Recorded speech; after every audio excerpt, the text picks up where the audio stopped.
And just like that, we are live. How are you, Eric? I am fantastic today, sir. How about you? Oh, I'm doing good. It's Friday. TGIF. TGIF, buddy. Can't complain on Friday. Clocked out early. Nice. Never a bad thing. Never a bad thing. Getting the weekend started. And next week, I'm off to Hawaii. Oh, that's right. I forgot about that. You're Yeah. gonna have a pig for Thanksgiving. Flight heads out 7 a.m. Sunday morning, bright and early. Nice. Yeah, 7-hour flight with a 4-year-old should be fun. Oh, absolutely. Oh, you got any big plans this weekend? No, nothing big at all. Probably shoveling snow. Shoveling snow, that's right, Alaska. Ugh. And this is the time, right? It starts really accumulating right now. I mean, not for nothing. We've had it relatively easy so far this year. Not bad. One big Can't snow. complain about that. Yeah, one big snowfall was about 8 inches, but I mean, I ain't gonna lie, we got a snow thrower, so it's not really that big of a deal. Oh, okay. So that's one of those machines where you just kind of stand on it like a lawnmower. Yeah. Okay. Grab your coffee, and it does all the work. Yeah. See, us Pacific Northwesterners, we don't. You don't have to shovel the rain.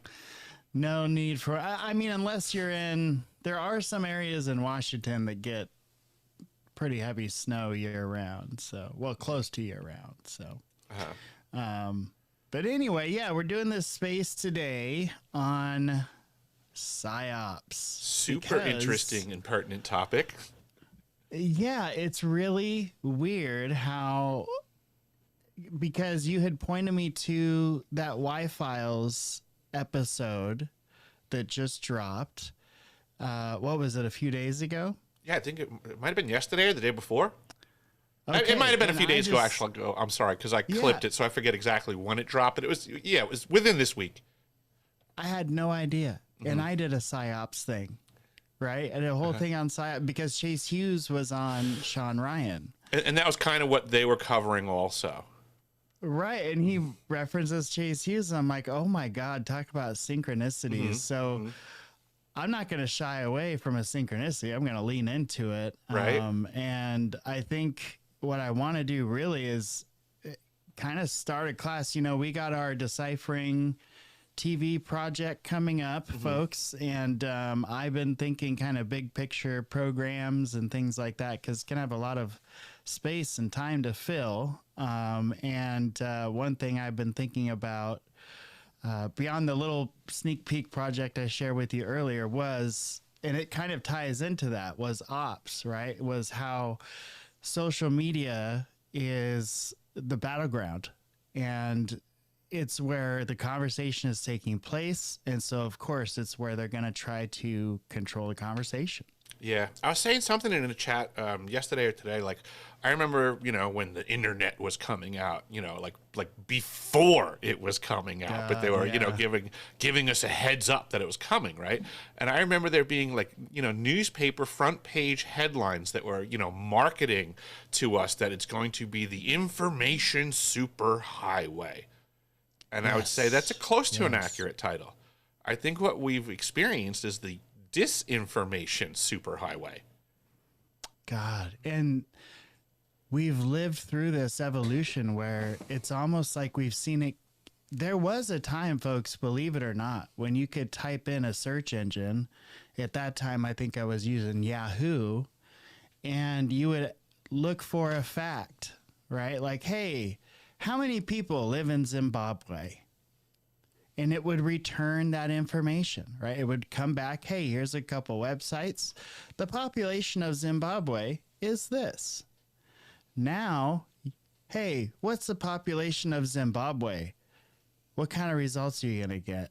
Like, they're going to be all over the map. There's going to be people arguing about the population of Zimbabwe. There's going to be conspiracy theories about the population of Zimbabwe. There's, you know what I mean? And Zimbabwe products half off.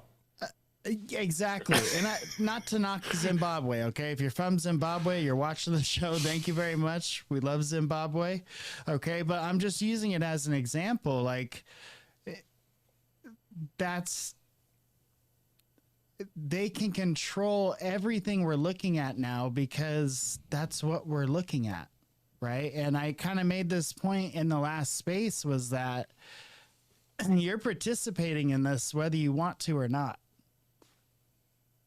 Yeah. So you don't have a choice. If you use, even if you're like, well, I just update Facebook with pictures of the grandkids once in a while, and you know, that's about it.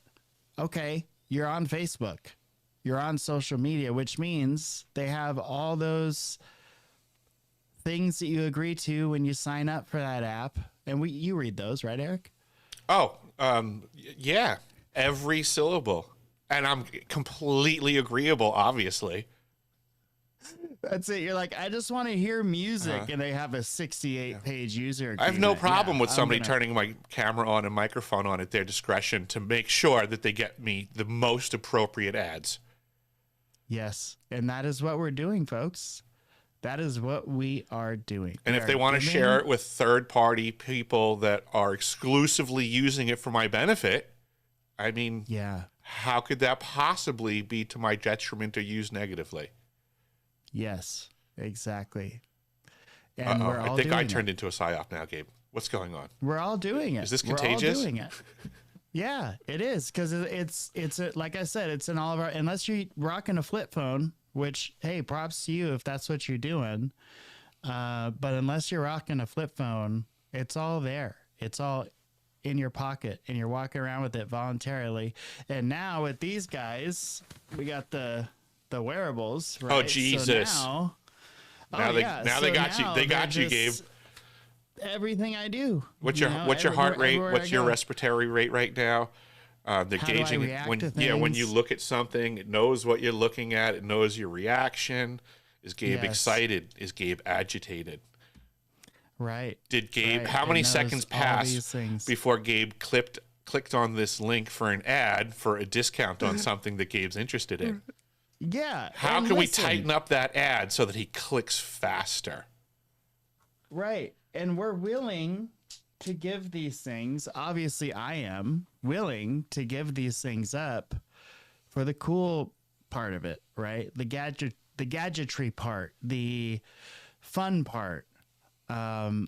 What's a shame is that fun part is tied to so much personal data. Mm-hmm. And, you know, stuff that used to be considered private. Right. Stuff they used to have to get a court-ordered subpoena to get it, and now we give it away.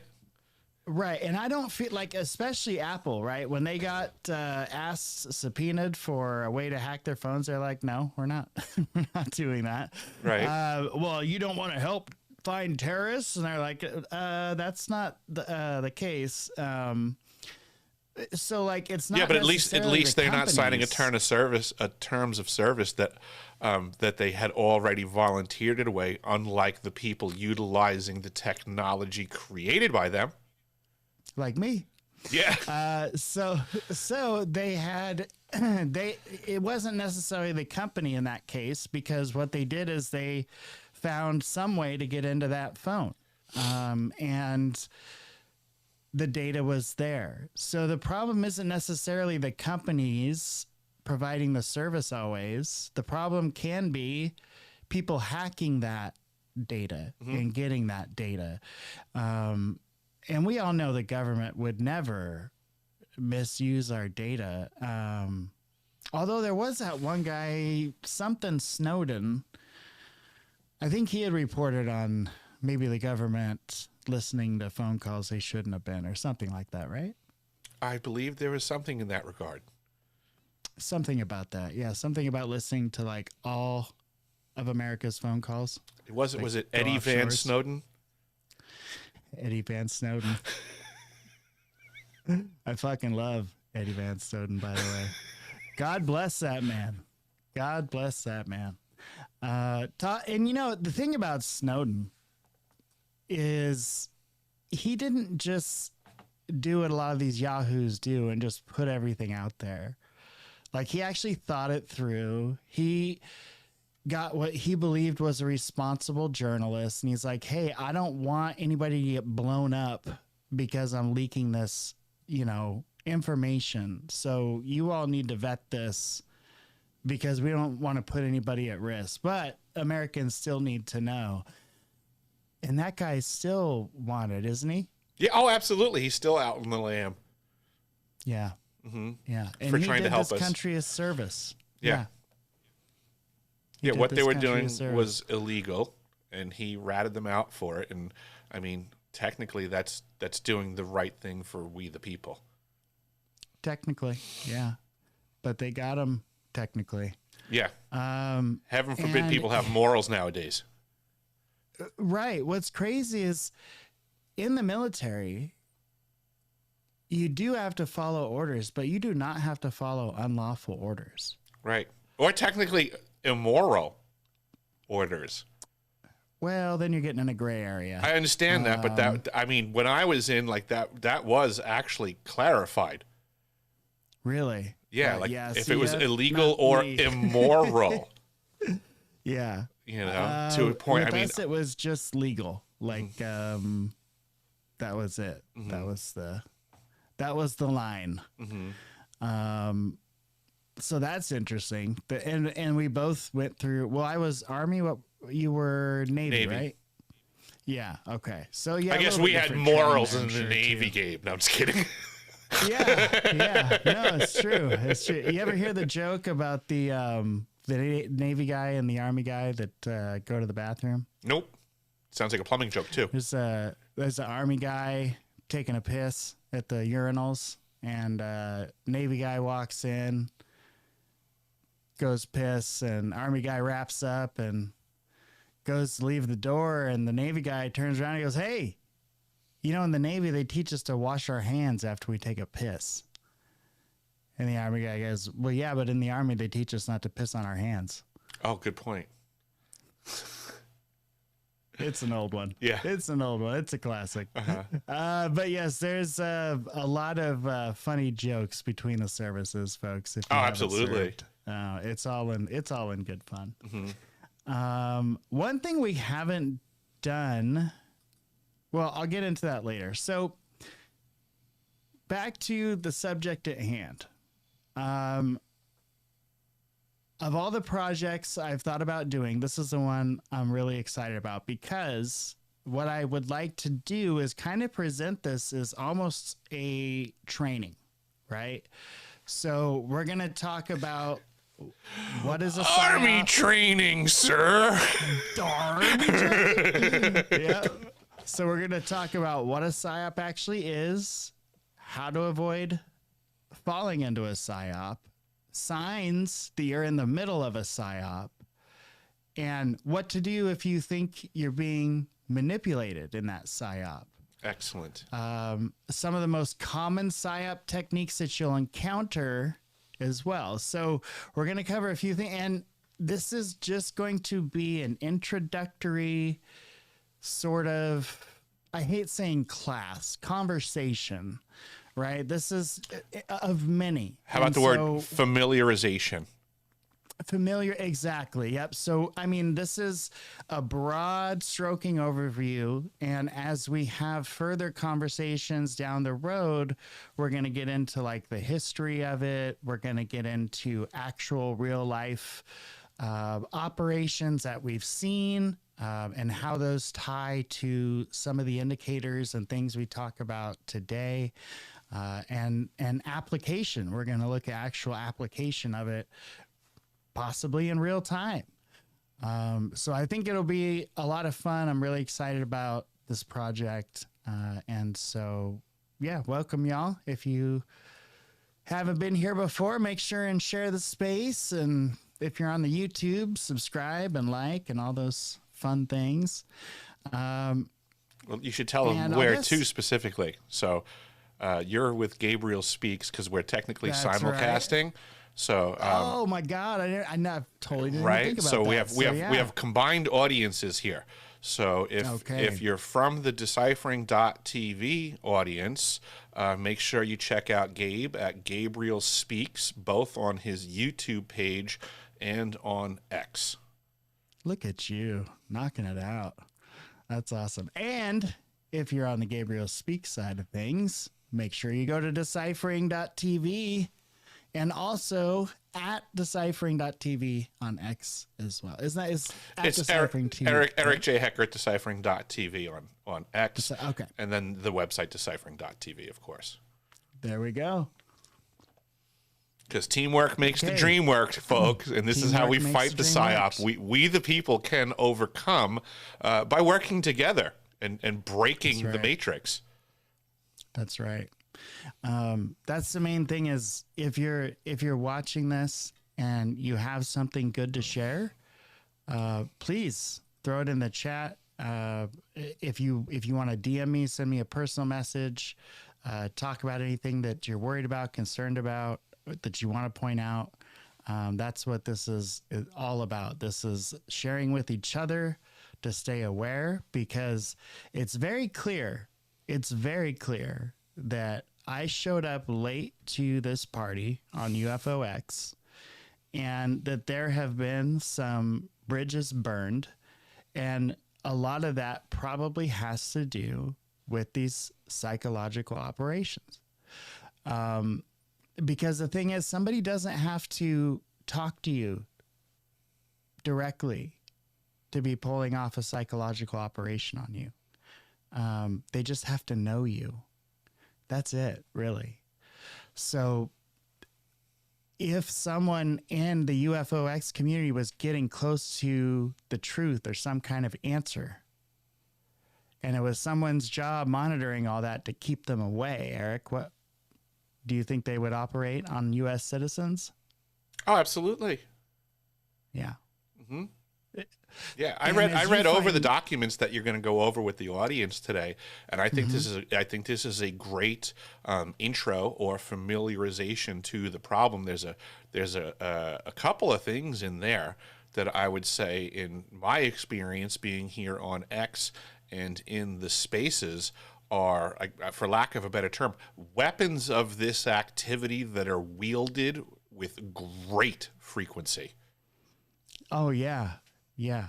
And I don't want to make everyone paranoid. just want to make everyone aware.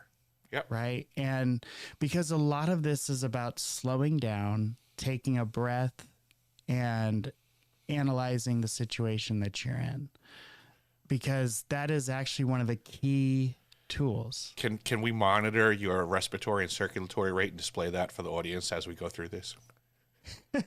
See which parts are agitating you. I don't know, did you ever see that movie about Neil Armstrong? I think it was just called Armstrong or something. I did not. So it was like a joke, I guess, in NASA. Like his heart rate would like never get over 60. He's chill. Like he could be like in an airplane crash. His heart rate would be like 58. Mm-hmm. Just crazy. Mm-hmm. Okay, PSY-OPS. Now, Eric, I was going to ask, as you find yourself coming into this X spaces as well, you just described you see this stuff in spaces. Mm-hmm. Is there anything else that you're recognizing that might be considered a possible psychological operation, or things that you look out for with your experience coming in here? Sure. I think one of the things that I came into here with knowledge and experience on was an activity or a group known as COINTEL Pro. And that's when basically, you know, the powers that be, which by definition, any faction that wants to manipulate information or perception, perception management, right? Okay, yeah. If I wanted to control a topic that you're interested in, I would actually send agents and operatives into both sides of the argument that appear to be diametrically opposed. And that's something that I see that's rampant in the X and X spaces community, is what I would say appears to be COINTEL Pro type activities, where we have these factions fighting with each other all the time in front of us, right? I can show up to an X space and I can listen. Sure. And absolutely. I can see that there's one side arguing this, the other side arguing the opposite, and they're constantly always arguing with each other. Mm-hmm. Which is indicative of a COINTEL Pro activity, that they basically they put a margin here and a margin on the other side of the paper, and they control the narrative that's in between the two margins by being the loudest mouth on this side and the loudest mouth on that side. And heaven forbid you discuss anything outside of the margins, then both parties will attack you and say you don't understand the conversation at hand. Right. And the show, people on both sides. The people on both sides technically are working together. Right. And what's the advantage of that? Controlling the argument. It's like when we look at our political monster. Gabe, who's better, the Democrats or the Republicans? Neither. Right. But those are the margins of control for our political beast. Right. And if you start discussing things that are neither right, if you start discussing things that are outside of the margins of what the Democrats and Republicans have put in as the boundaries of the conversation, well, now you're a lunatic. You don't know what you're talking about. You don't follow politics. You don't understand how this guy is so good. And then the other side will attack you and say, this guy obviously doesn't know what's going on because he's not discussing any of the bullet points that we have forced down everybody's throat. Yes. Right. Absolutely. What a fantastic point. COINTEL Pro, and it's an old program, y'all. Absolutely. It's one of the first kind of CIA programs that worked FBI officially. Here. Oh, was it started in FBI? It was officially an arm of the FBI. Okay, my bad. They got outed, I believe it was in the 1975 Church Senate subcommittee hearings. And if I remember correctly, the verdict was you are no longer allowed to operate under the title of COINTEL Pro. Oh, so you can't use the name anymore? That's correct. You're going to have to come up with a new name for that BS. Sometimes that's the hardest part, coming up with a good name. Yeah, that's what happened when COINTEL Pro is a really good name. Yeah, and that's what happened with the attempted assassination of Jimmy Carter It was a name problem again. Do you remember that one? Do you remember? Do I remember that? No. There was two. No. There was an attempt on President Carter's life. There were 2 assailants. Well, this wasn't in any of my history books, Eric. Right. So So do you remember the guy that they said killed Kennedy? Oswald. Can you give me his full name? Lee Harvey Oswald. Oh, okay, interesting. That you said Lee Harvey Oswald. Isn't that his name? You're correct. So now there was 2 assailants involved with the attempt on Carter's life. Their names were Raymond Lee Harvey and Oswald Ortiz. Raymond Lee Harvey Oswald Ortiz. Oswald, yeah. A little name dilemma there again. I almost think like the assassination teams have like a wheel of names for the assassons. And they're like, okay, spin the wheel of names. And like, you got to be kidding me. It landed on Lee Harvey Oswald again? Son of a... what are we going to do now? Well, Oswald. Yeah, well, you know the rules of the wheel. So what are we gonna do? All right, we got a workaround. What we'll do is we'll put 2 guys down there, and we'll split the name between the 2 guys. So, and somebody change the names on the wheels next time we spin the wheel. We gotta get new names on the wheel before we spin it. Wow. So. Wow, that's insane. Okay, and so what happened with Carter? Well, it didn't. He survived. Obviously, he survived, and then he how filled. Were they plan on killing him? I forget exactly how the attempt went. I believe it was another some sort of shooting that got thwarted. But the concept being was that at the time, Carter was attempting to be against the deep state. Then the assassination attempt occurred, and then he flooded his cabinet with CFR, Council on Foreign Relations, and Trilateral Commission members. It's interesting. I did a documentary on Thomas Crooks, the attempted Trump assassin. Okay. From Pittsburgh. I'm sorry, from Pennsylvania, not Pittsburgh.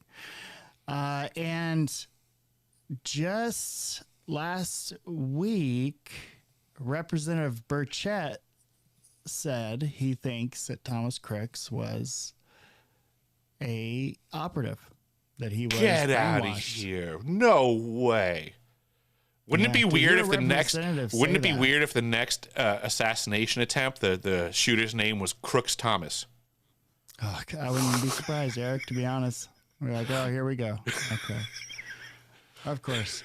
So yeah, that I thought that was very interesting. Yeah, I mean, it's a give.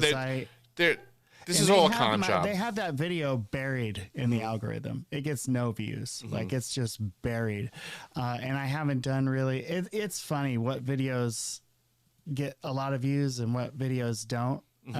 It's really obvious to me how they choose which one of my videos to like promote or put towards the top-ish and not, or at all.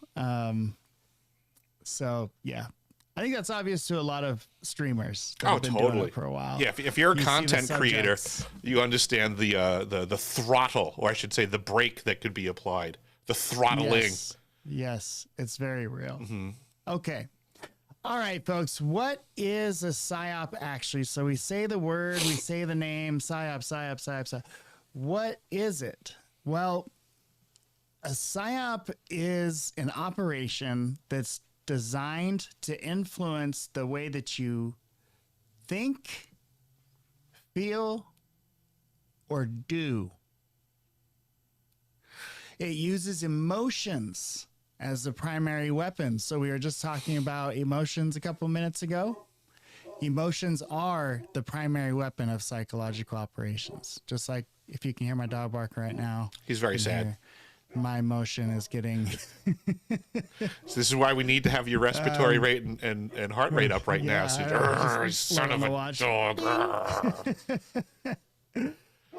Okay, so who can use psychological operations?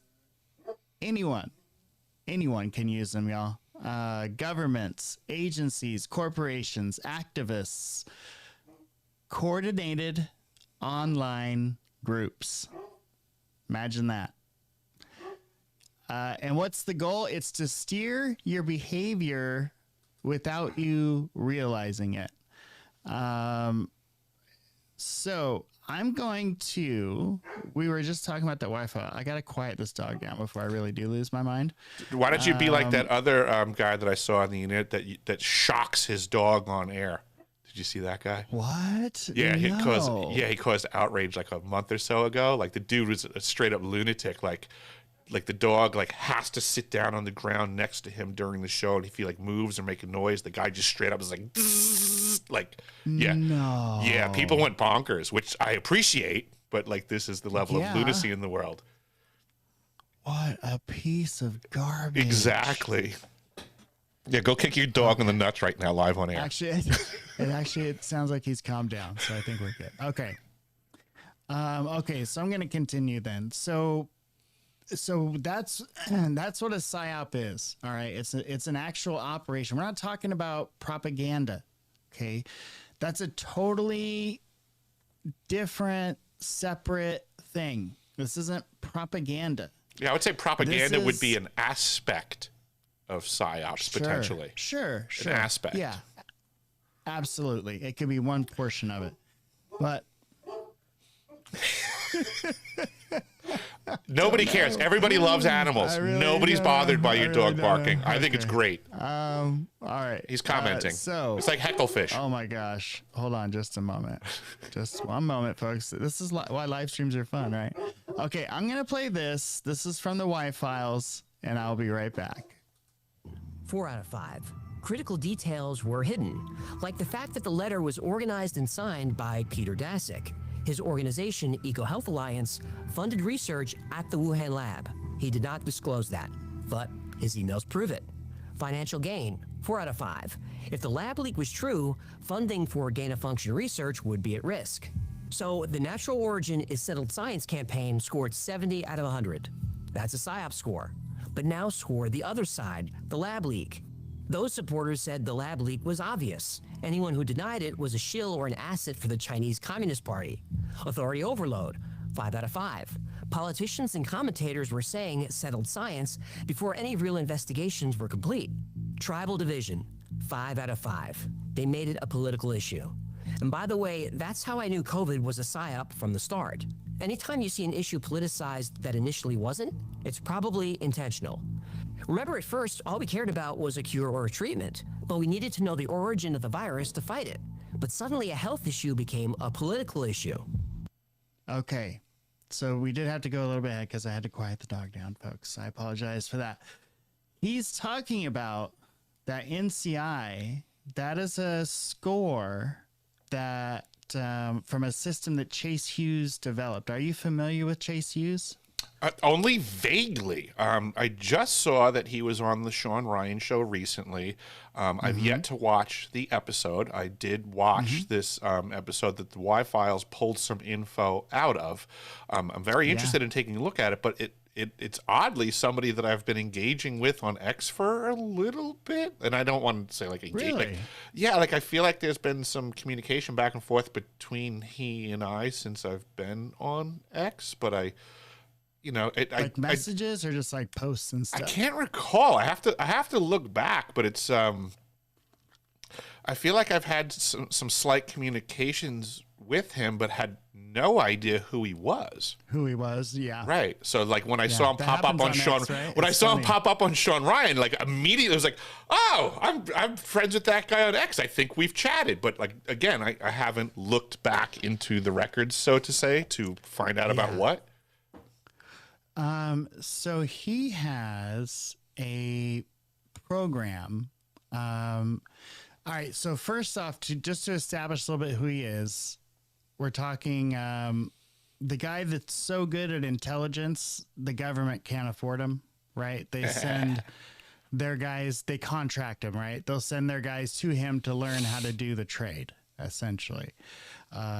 Any kind of psychological operation trade, the guy is just a whiz, right? He knows it inside and out. And when you watch that interview on Sean Ryan, you'll see it. I actually did a little video breakdown of that interview because I was so impressed with it. And it was pretty crazy.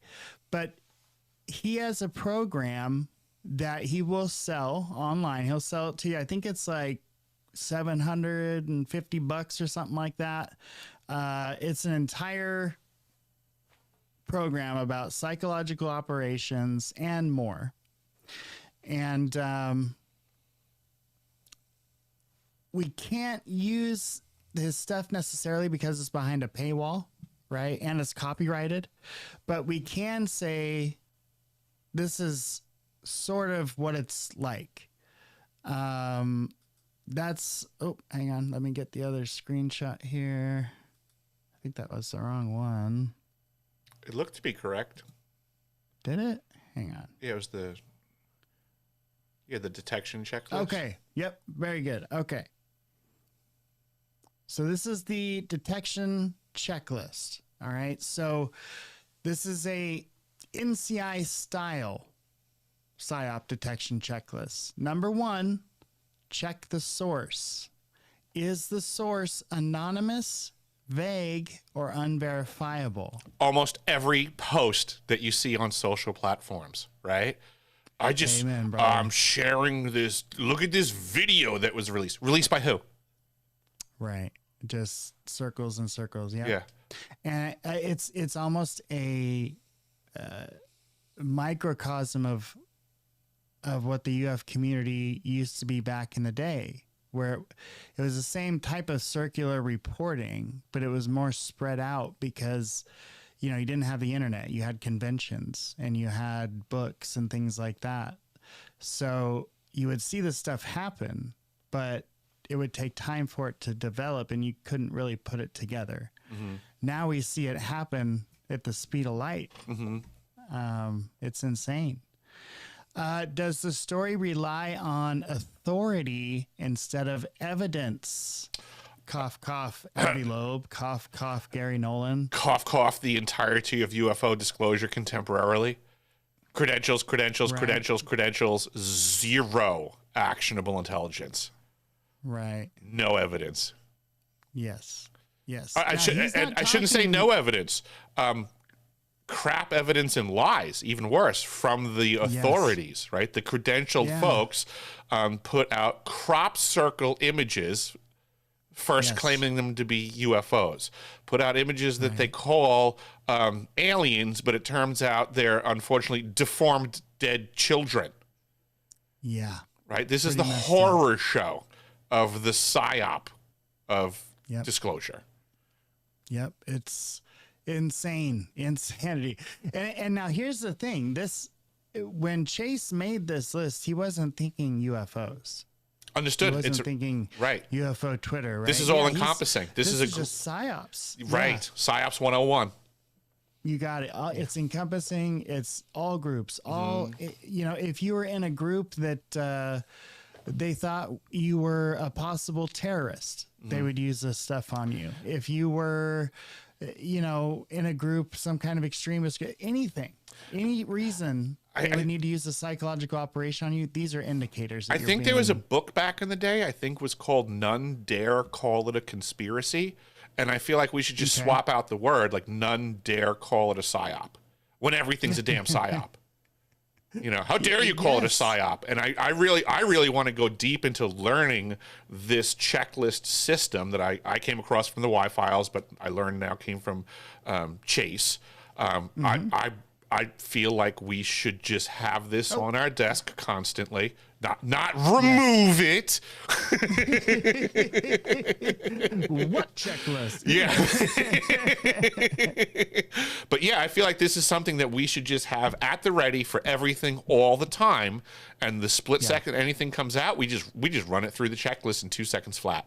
Because I think it was only like 20 questions long. I'm very tempted to just pay for the whole darn thing, to be honest with you. Okay, look for emotional engineering. Gabe Rockefeller.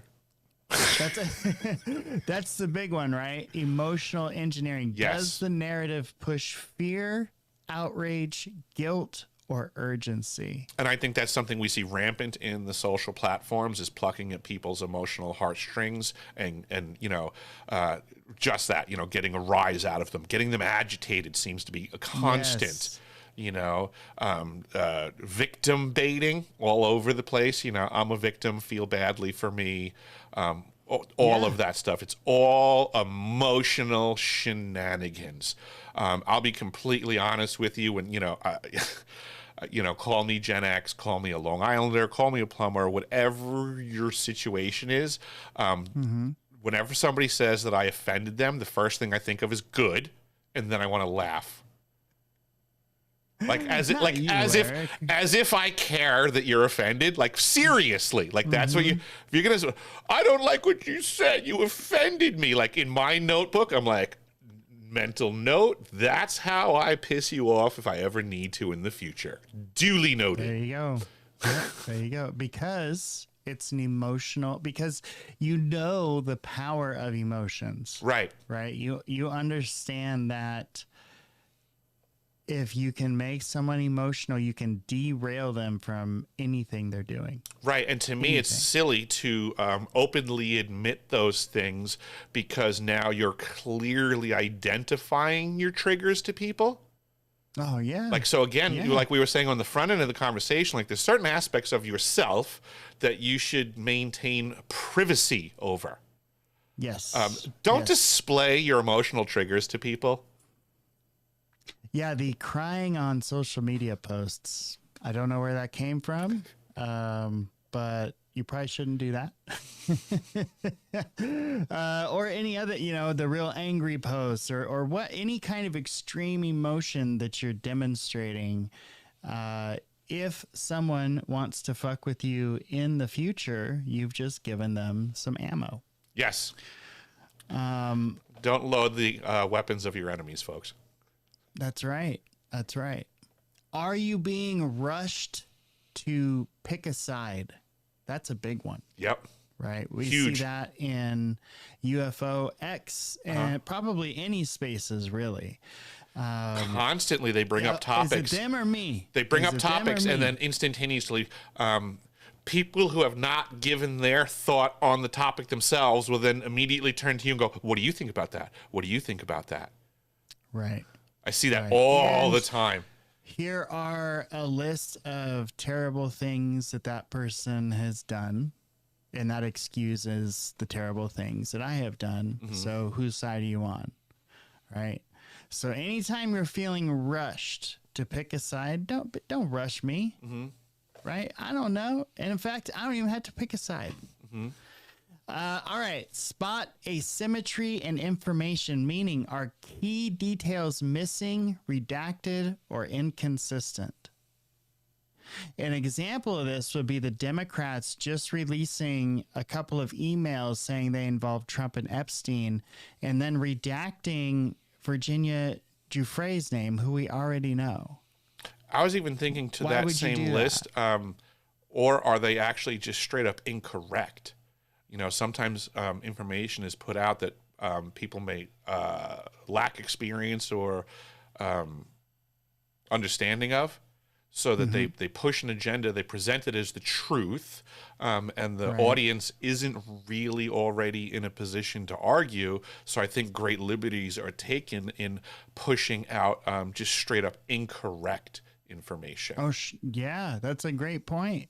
I mean, what's a really good example of that, Eric, is any media coverage on Iraq pre-invasion. Right. Because they were all singing the same exact tune and all pushing out information. They didn't know if it was true or not. They just knew the White House gave it to them.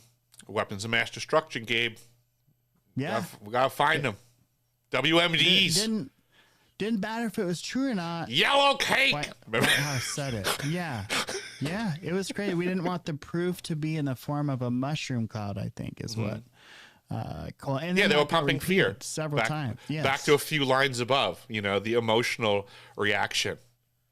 Right. If you were completely objective and you had no dog in the fight and you were looking at the invasion of Iraq and the explanation for it and all the actual facts surrounding it, it would make absolutely no sense to you.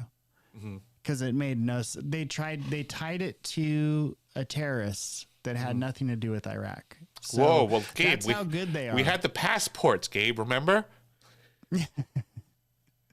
Right, and the inflammable, in the White House. Indestructible passports. Mm-hmm. We knew exactly who it was. Was just sitting in the White House. How about that? Yeah.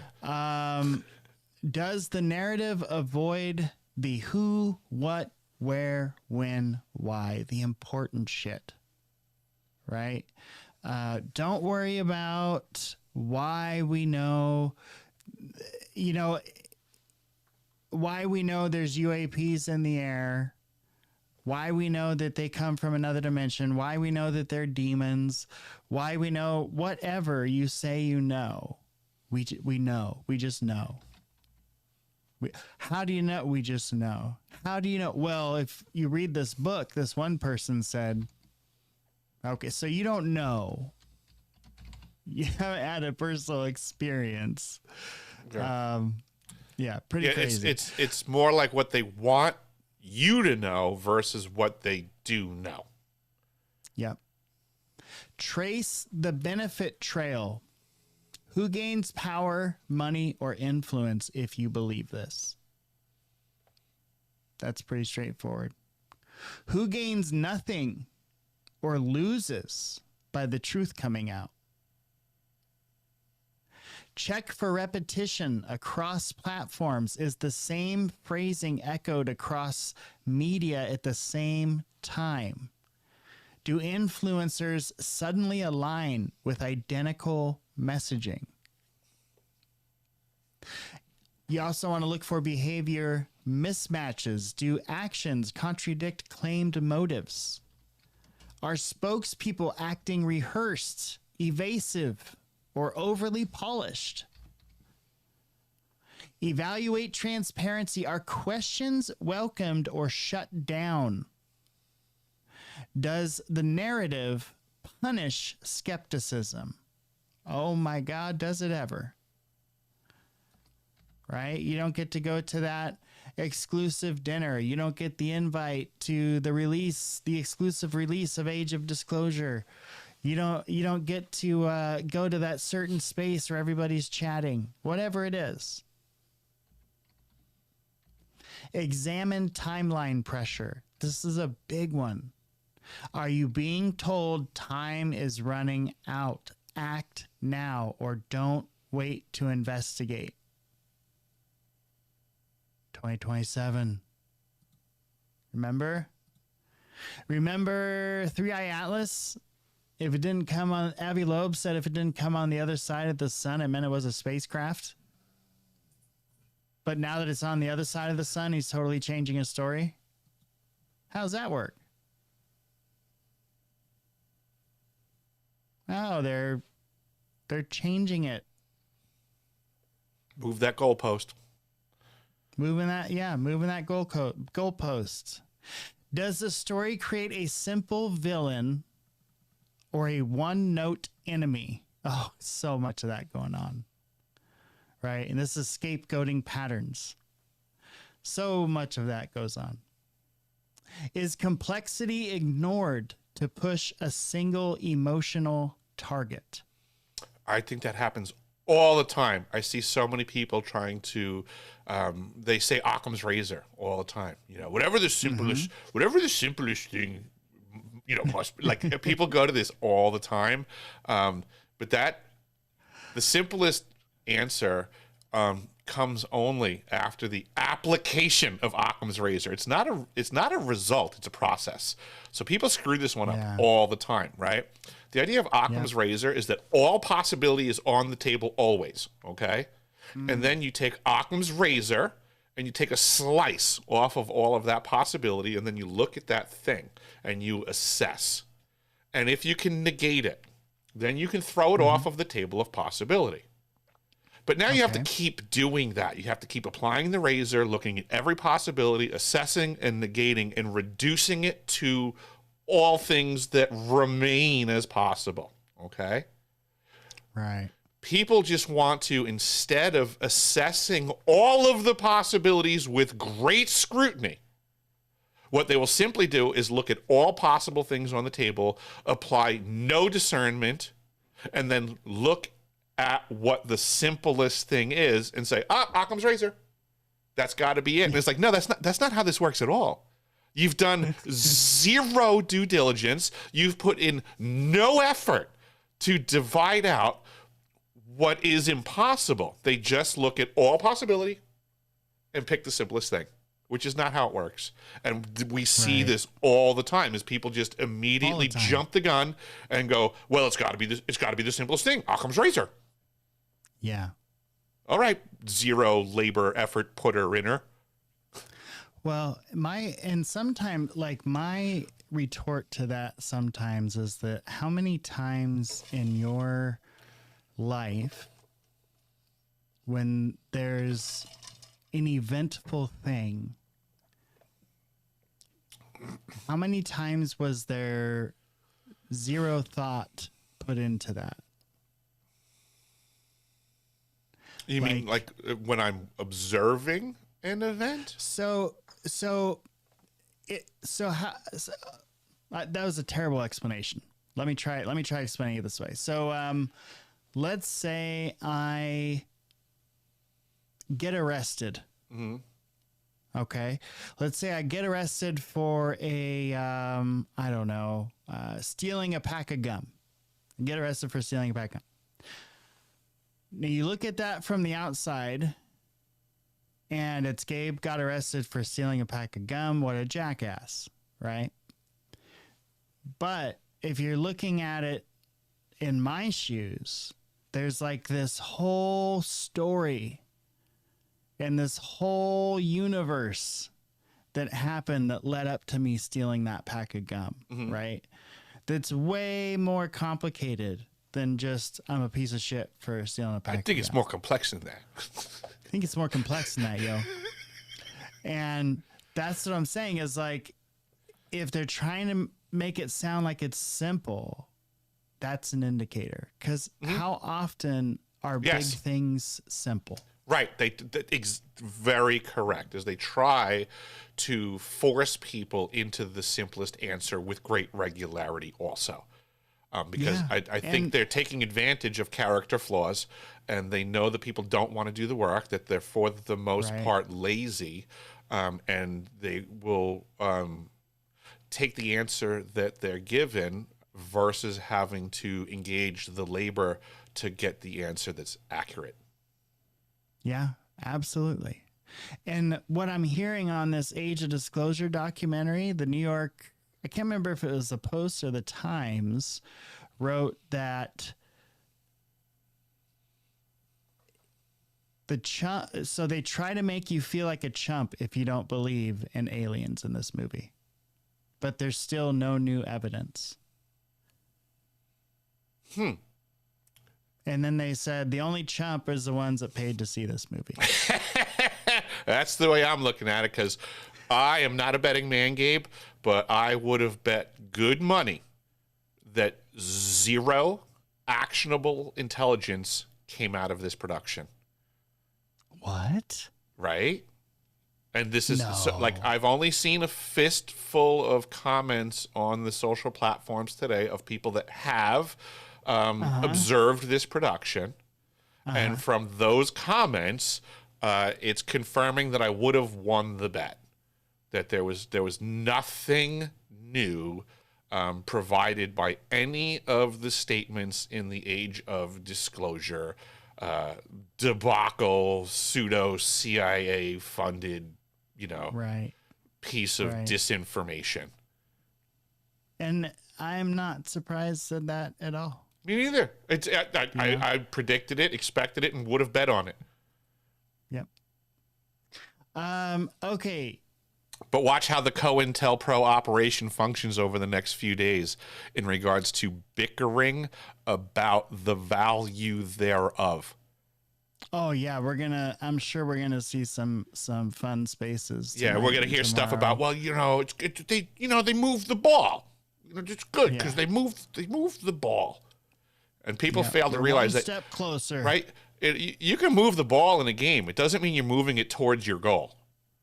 So saying they moved the ball like makes me laugh when people say, well, they moved the ball a lot.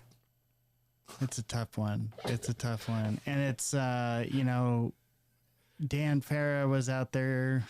Obviously, he's got to promote the movie, but, you know, nothing he said really gave me any more confidence. Yeah, he's got to promote the movie because one of the guys that he's an agent for is in the movie. So, I mean, it just makes sense. Like, if he's, you know, he's Lou Elizondo's, like, manager and agent, right?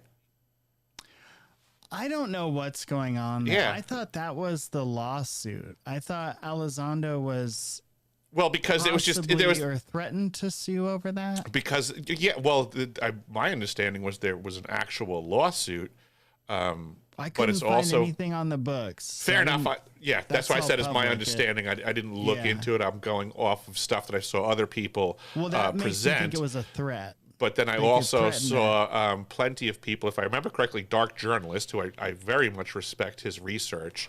So he FOIAs all day. Yeah. Right. So I believe I heard from dark journalists that Farah represents Lou, like as a client of some sort.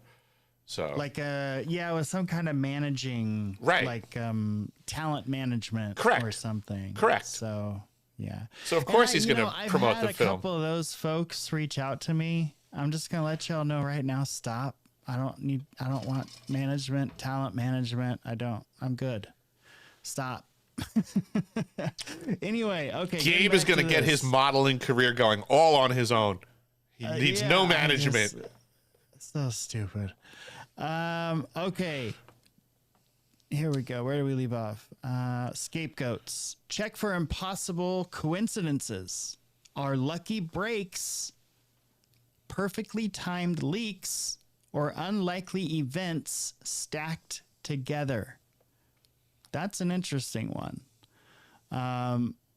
You know, nothing comes to top of mind, but that's a great point. It makes me think of all the what I call like the back padding going on in the circles. You know, somebody with credentials comes out with information that cannot be corroborated, right? Can't be verified. But then all of a sudden somebody else with credentials who themselves presents information publicly that cannot be corroborated or verified. But they'll turn and say, the other guy's information is true. Trust me because I know and I just told you this. And then the other guy goes, yeah. And trust me that I know that other guy's information is true. Right. That's what's going on in most of these circles is that they're all just patting each other on the back and saying, trust him, trust me, you trust him, I trust him, we trust us. So it's trust me, bros. And they all got the same videotape. Yeah, that shows nothing. Right. Identify information control tactics. That's a big one. Are dissenting voices smeared instead of debated? Are alternative explanations misrepresented? Holy shit. Yeah. Yeah. You all have seen this happen in real time. So absolutely that takes place.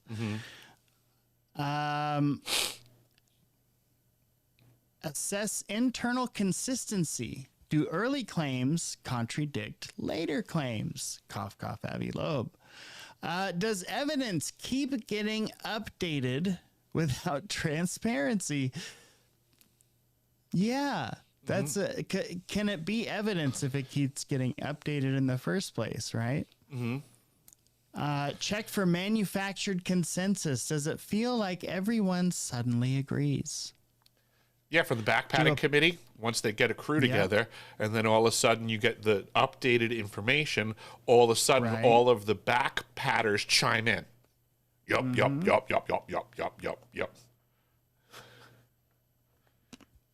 You sound like those aliens from Sesame Street. That's what I was thinking of. Yup. Nope. Oh, boy. Yes, so look for strategic ambiguity. So are terms undefined or kept vague? Are you forced to interpret the narrative and constant yourself? new terms? Constant new terms, right? changing terms. Yep.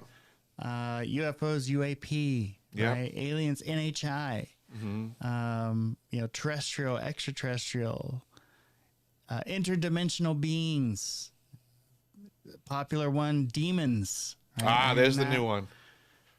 Damn those demons. Measure predictive power. Does the story predict anything that actually comes true, or does it change every time facts shift? Another great point. And Yep. like we've all seen this. Eric, I see you smiling. That's probably because you've seen this 100 times, right? Yeah.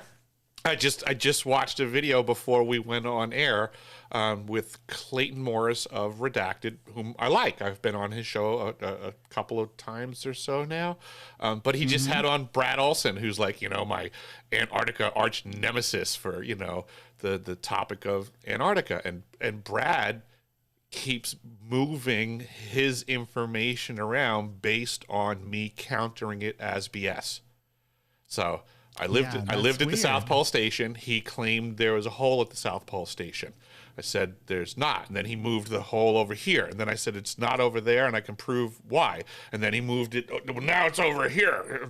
This hacker guy, he doesn't know what he's talking about. And it's like, all right, Brad, just keep changing your information as I keep, pointing out how ridiculous your info is. But by all means, keep playing games, guy.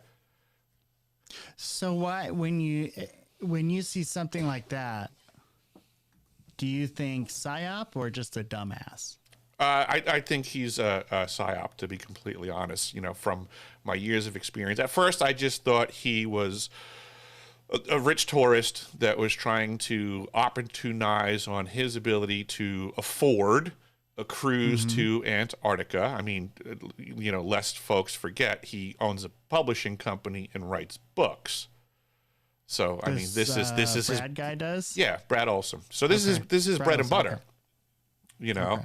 I've actually spoken to his girlfriend that went with him on the trip to Antarctica. His ex-girlfriend. So you want to get good intel on someone? Talk to their ex-girlfriend.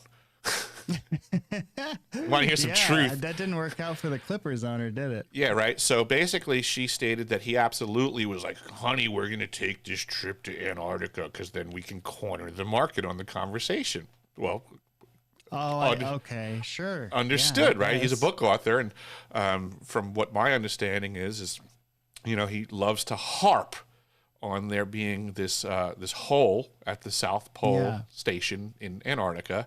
And sorry, I lived there for a year, and everything that comes out of his mouth in this topic, I can decimate the veracity of with great ease. And he will continue to keep referencing what he calls witnesses and whistleblowers, and I just keep, stating, like, I appreciate that you didn't live at the South Pole and can get easily bamboozled by liars because you don't have the context, right? So best case scenario, he's a useful idiot that's being bamboozled by somebody else's PSYOP. Worst case scenario, he's completely cognizant that he's lying and is himself a PSYOP. That's what I was going to ask. If he himself is a PSYOP, what do you think the mission is? Just to keep you derailed, or the conversation on it altogether? Yes, absolutely. So in reality, my opinion is that he is part of the PSYOP, because if he was simply a useful idiot, the very logical information I have from my experience, he would yield his position and change his mind like a normal human being presented rational, logical information, right? He would just say, I made a mistake. You're right. I stand corrected. But since he, for years now, fails to yield to more information, years, right? So he just keeps hammering down from his position. So I believe him to be identified as a PSYOP. I mean, I would love to do a show on that Redacted episode with you in the not too distant future, to decimate and go over things in specifics. Because again, we'll do that. It's really easy to see through the BS when you fire from the lens of my experience. Right. There's just, yeah, there's absolutely. Just, you know, but I don't want to derail this with a, you know, Brad Olson's a psyop. No, yeah, but there are psyops out there, and we can potentially apply this process. Exactly. That could be a fun one. Is that we'll target the Brad Olson potential psyop activity, and maybe we can start getting the ball rolling, because you know, and when you ask why, I would say because of my information that's actionable intelligence and non-speculative. Yeah. Is that there has to be a counter operation to my effort, right? Which I'm witnessing. Yeah, part of this is we want to do real time, real life, real use cases. So that could definitely be one that we check out and try to narrow it down, apply the checklist to it, see if it holds up, that kind of, see where it's, because apparently, like you saw on the Y-Files, you get to a certain score and your likelihood increases as your score gets higher. So identifiers, again, if it makes you react before you think, if you're feeling before you think, pause, don't post. All right. Take a pause and really think about, why do I feel this way? Why do I have a feeling at all about a social media post? And then second, is it genuine or is it manufactured? Right? I'm predicting the future right now. I foresee there's going to be an app that engages off of your watch, Gabe, in the future, so that like when you're doom scrolling and all of a sudden your blood pressure goes up, your heart rate, your respiratory rate, and all of a sudden you start typing really fast, it's going to know like, oh, he's rage responding to someone right now, and it's going to throttle down the speed of your keyboard so that you can't type out that rage response and hit send so quick. And then you're going to be like, oh, thanks, anti-rage response app. Yeah, I don't think I like that. I love the idea, but more restrictions. I don't think we need more restrictions. Well, it's self-restricted, Gabe. You're choosing to pay $9 a month for this app. Oh, okay. Well, yeah. I mean, if I inflicted it upon myself. Yeah, this is for purchase. By the way, I'm trademarking this right now. If there's any developers that want to work with me, I see this as a way that we can all get along better in the future. This is good. I just too want to be able to monitor everybody's life systems for their benefit. Crazy. Yeah. Yes. Okay. Call me Peter Thiel. Emotions. Emotional hijack equals a manipulation attempt, right? If everyone suddenly uses the same phrase, you should be alert.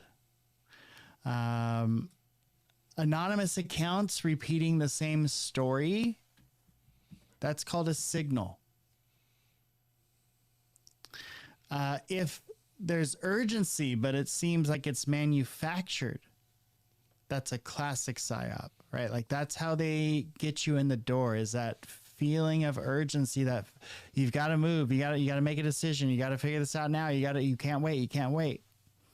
And then watching for shrinking acceptable options. And that can be questions, it can be comments, it can be outcomes, but whatever it is, you get less and less of them, less and less options, right? Like people that find themselves in cults, right? You can do whatever you want when you first join. We don't care. Yeah. Then a year later, you can't leave the house without permission from father, whatever, right? Yeah, it starts out with, yeah, my wife's your wife, everything. Yeah, it sounds great, right? And then eventually it's like, no, your wife's our wife. And you're like, whoa, what happened? Yep. And that's how they get, it's this slow manipulation of your emotions, right? It's not overnight. You see a weird documentary or something with these people that find themselves in cults and you go, God, how did they fall for that? And it didn't happen overnight, right? it happened by this very intentional manipulation. Strong emotion equals a high manipulation risk. And I think Eric touched on that at the very beginning of this, right? If you are emotional, boop, got you on tape being angry about that. Now we know how you get angry. Mm-hmm. Right? Now we know how to make you upset. Now, if you're saying something really important, I know what to say to derail you. If disagreement equals punishment, it is a PSYOP. Like 100%. And then just like Eric said, if the goalposts move, someone's shaping the narrative. Right? Look at what happened during all the COVID stuff, right? If you disagreed, Yes. the punishment was you got deplatformed, throttled, demonetized. Yeah, so it was insane. Mm-hmm. If patterns reveal truth, study them. Right? So if you got a hunch about something, look for patterns and then study them. That will show you more than you realize. It's going to help you identify what motive is. So this one's pretty important. How to protect yourself, right? So let's say you realize you're in a PSYOP. You've gone through the checklist, and either an individual or a group is targeting you. You're a target. So what do you do? What do you do, Eric? What's the first thing you do? Actually, it's so funny that you're bringing this up. So, I mean, obviously, people try to mess with me on the social platforms and get me all riled up and stuff. And I'm cognizant of the activity. So here's the fun thing that I do now, Gabe. Whenever people, comment or make a post that's, incendiary or attempted to, pull on my emotions, I just simply respond with a link to my website. Yeah. That's it. Like there's no emotion, there's no agitation. I just like welcome to being a useful idiot for me. Right? Okay, now go make another incendiary comment and watch what happens. And then I link my website again. And then they make another comment. I link my website again. And that's no other text applied, just deciphering.tv. That's right? kind of your counter. That's my counter maneuver is that you're not going to get an emotional response from me. And welcome to my marketing team. By all means, continue. Yeah. There you go. Make another incendiary post and learn. Right. And that's the thing is you've been able to make it work for you. Mm-hmm. That's huge. And that's a huge part of what you have to do. You have to make it work for you. Yeah. So now the really cool thing is that when that happens, I don't even get remotely angry. I now love it. It's right. They're getting the different complete response. Opposite reaction of what they intended, so that makes me happy. Like it's like yes, Yeah, absolutely. I mean, he flipped a script basically, and that's huge. That's big. Okay, let's see. Where were we at here? All right. Yes. All right. So how to protect yourself. Slow down is the main thing, because if they've got you riled up and they got you emotional, that's right where they want you. Slow down. Don't move too fast. Don't let that PSYOP last. That's the thing is it's going to be there waiting for you when you wake up tomorrow and the next day and the day after. So you have time. You're not going to be destroyed by a PSYOP in a day or two, I promise. Right. Like just straight up breathe. Like that's what I think of. Like whenever you feel like somebody, whether it's online, offline, right? In an emergency, right? Like anything's going wrong, where all of a sudden you feel you're getting amped up. Just straight up pause. Yes. Breathe. 100%. There's very few things that are gonna kill you in the next 3 seconds. Yeah. Except for panic. Your panic can kill you. Right. Or your next decision. Yeah. You know, haste makes waste. That's why you slow down. Yeah, haste makes waste. Slow down. Pause. Breathe. Think. Like, so even when, you know, I've done a lot of emergency operations, you know, South Pole Station with our radios and stuff and communications. I'm sure you did this in the Army too. Like just regular radio protocols, right? Even in an emergency, we would tell people, like, before you cue that mic, think about what you're going to say. And when you do cue the mic, pause before you speak, because technically the way the radio works is it takes a second for that thing to connect. So if you start talking, as soon as you hit that button, the first few words, if not your first sentence, might just be omitted from the process. Yeah. So it's about patience, control, you know, hit the button, wait, breathe before you communicate. Yep, absolutely. And same thing here. So, okay, clearly I'm being targeted.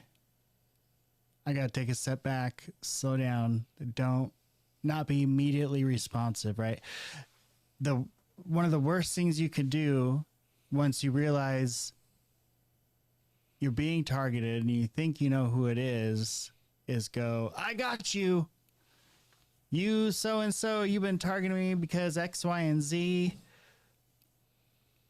That might eventually be the best thing to do.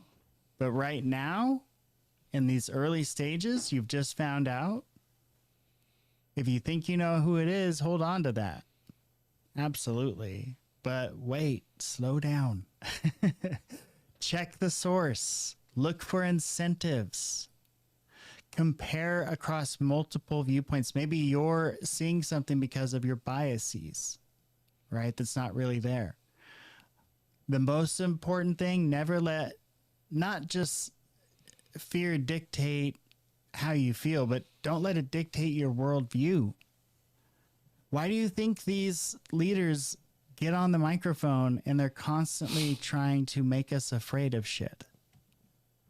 Right? If it's not one thing, it's another. If it's not war, it's the environment. If it's not the environment, it's, you know, something else that's going to come and be the end of all things. I have the answer to the question.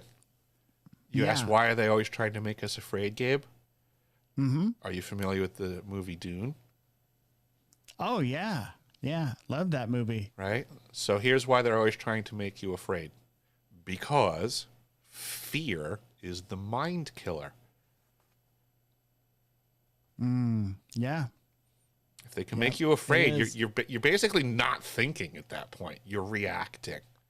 So fear is the mind killer, and that's a big one for me, actually. I work in some pretty harsh conditions where things go wrong rapidly, and you just quite simply you can't get afraid. You have to be able to think and think quickly. But like I said before, I'll pause to breathe. I'll collect my thoughts to make sure that I'm not actively engaging of becoming afraid of the circumstances. But that's functioning in disaster. Yeah, you can't get afraid. Yep. Fear is the enemy. It's the mind killer, and you can't let people wield you into a state of fear. Right, because then they've got you, folks. Yep. And they have you. They've turned your brain off. Right. So slow thinking is PSYOP proof. All right, because the way they get you with the PSYOP is by getting you emotional and reactionary and fearful.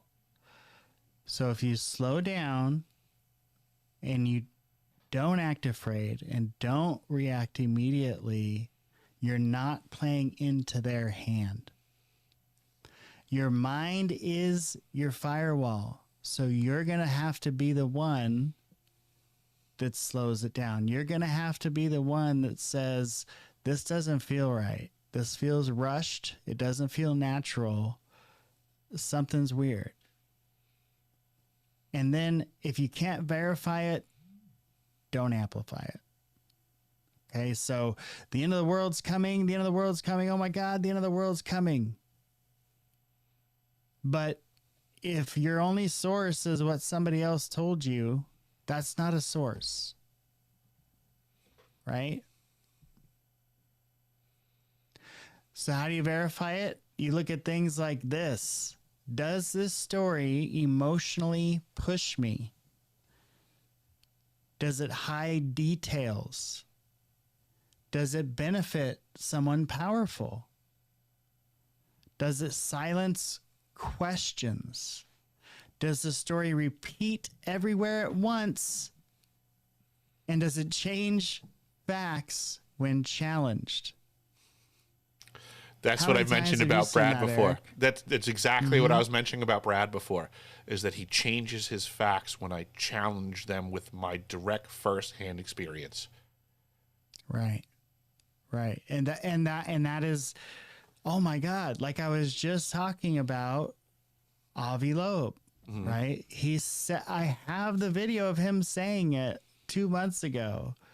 If that rock doesn't cross the other side of the sun on such as October 29th or whatever, then we're all screwed. It's an alien ship. The stock market's going to crash because my rich buddy told me so. So you got fear. You've got unconfirmed facts. Authority figure. You've got an authority figure and you've got someone benefiting. He's asking for billions of dollars. He just needs one little piece of the billions of dollars. He's scoring pretty high on the PSY-OPS test so far. He's way up there. He's way up there. 3i Atlas is way up there on the PSY-OPS score. It is through the roof on the PSY-OPS score. Big time. It's pretty incredible. So like I was saying, social media is the battleground. Social media is the arena. It's where this stuff happens. It is the disinformation superhighway. Yes. Whether you're using it every day, every minute of every day, or whether you open it once a month, if it's on your phone, you're a part of this. Whether you want to be or not, it's not your choice. you are a part of this. Okay. Chase Hughes. I know you're getting familiar with Chase Hughes, who's amazing. This is a video. So if you go and you sign up, you can check out this free video of a small course. And this is that video here. So it's not technically behind a paywall. I just had to give my email. So let's check this out, folks. This is Chase Hughes.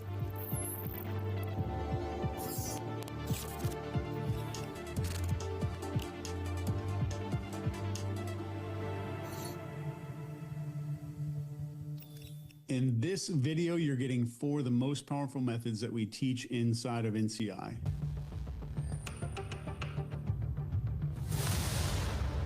And NCI is the foundational system that's used by military, interrogators, therapists, CEOs, hostage negotiators, even parents who are just done playing small. These 4 tools that you're about to get are going to give you immediate control over being able to read an entire room full of people in seconds. You're able to spot hidden insecurities and fears and behavioral tells, and also influencing decisions without ever feeling manipulative and walking into any situation without fear with full internal composure. What we're talking about here is not just theory. This is NCI. This is the system built on over 18 million in research, 30,000 hours of testing, and 20 years of field implementation in the highest stakes environment in the world.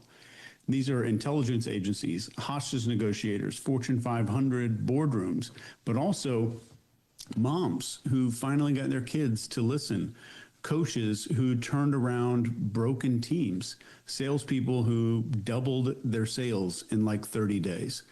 So you can stop being a character in your own life and start becoming an author. More like a sales And pitch. what does this mean when we say Oh, but I get it. over what's going on? Yeah. Then we have main There we character, go. what's Okay. happening in the room. First, you have characters. And these people are just reacting to what's happening. Then we have lead characters. And these are the people with a little more control over what's going on. Then we have main characters. And the main character is trying to stand out a lot more. And then there are authors. And the authors don't react. They don't beg for attention. They shape the frame. They shape how everyone sees reality, and they bend the outcomes. And essentially, they're installing belief in other people. They control the room, but they do it calmly. I want to be crystal clear here. Whether you realize it or not, 99% of you don't really realize there's a completely different level of reality out there. Tens of thousands of people have gone through our NCI University. They've joined our private groups. They've passed the exams. They've installed the system here. And they didn't need a psychology degree or years of failure to get there. They just needed one thing, and it's access to the system. So many people wait way too long to find out there are just three things that determine our outcomes in life. And the first one is observation. This is your ability to read the room, to read the person that you're talking to and actually understand what they need to hear and what they need to be seen as. Then we have communication. This is your communication methods, your linguistics, and the style of communication. This includes, can I read a person and then communicate in a certain way? And finally, we have self-mastery. This is our level of control and mastery over ourselves. And that's what truly gives you that level of confidence and authority, a couple of which we'll be talking about today. And to show you just how fast this works, I'm going to give you 4 of these core techniques from inside of one of our courses. And the first one of these, one of our clients just used last week and closed the biggest deal of his life. So let's start unlocking some of these. This first one is a formula that literally determines your level of authority in any room that you walk into. And this is where you'll want to grab a pen if you don't have one right now. So here's the formula.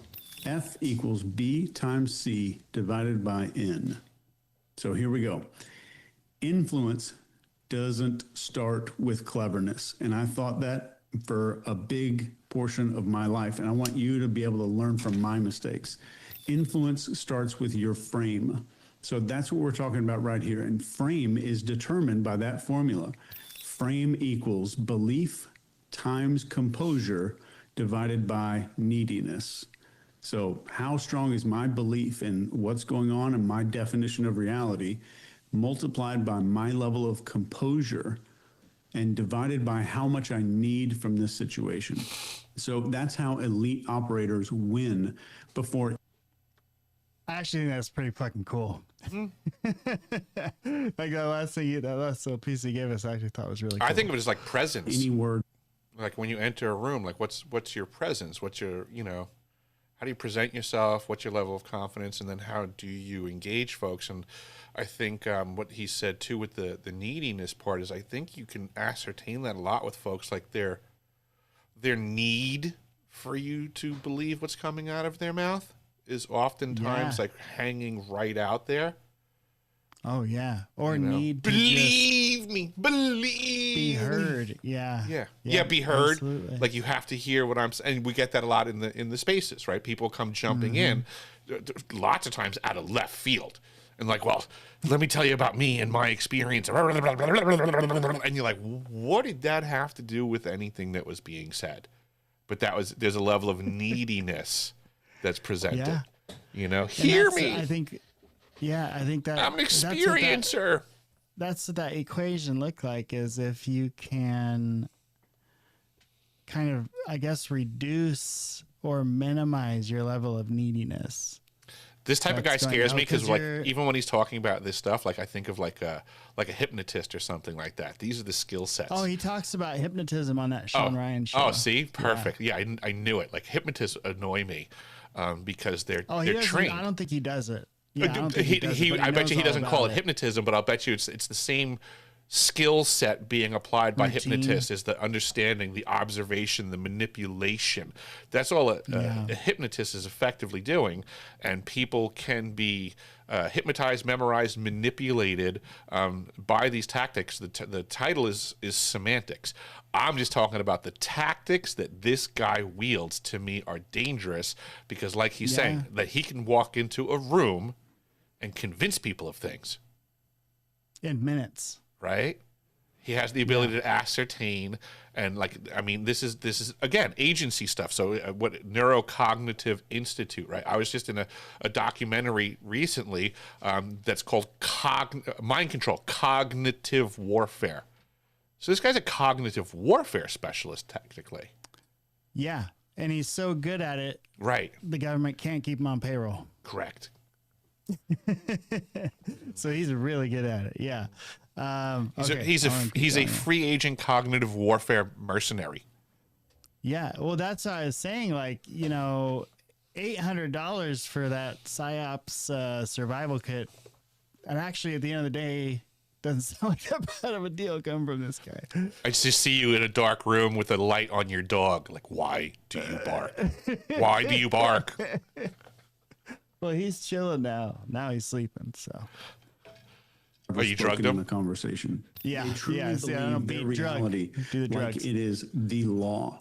They hold their composure like it is just armor, and they need nothing. Oh, I love this. The irony of Sean Ryan warning people about PSY-OPS. That is the comment of the day. Yes. Yeah, that wins. That's hilarious. Nothing from the room. That is true power. It's silent, it's invisible, and it's unshakable. And write this down if you're taking notes. People obey signals they can't even explain. So many people will adopt and instantly fall into your frame if your frame is really strong. And the frame is what determines who dictates what the meaning of any situation is. So let's talk about one more thing here.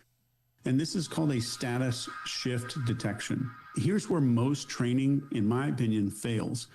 They're teaching you what to say over and over again. They just give you a bunch of scripts.